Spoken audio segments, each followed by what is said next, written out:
তারপরেও তোমরা তোমাদের রবের কোন কোন ক্ষমতাকে অস্বীকার করবে?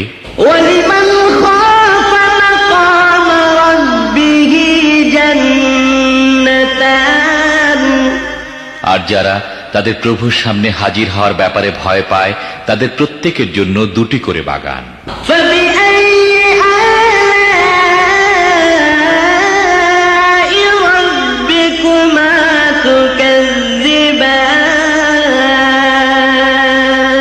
তোমাদের রবের কোন কোন দানকে তোমরা অস্বীকার করবে?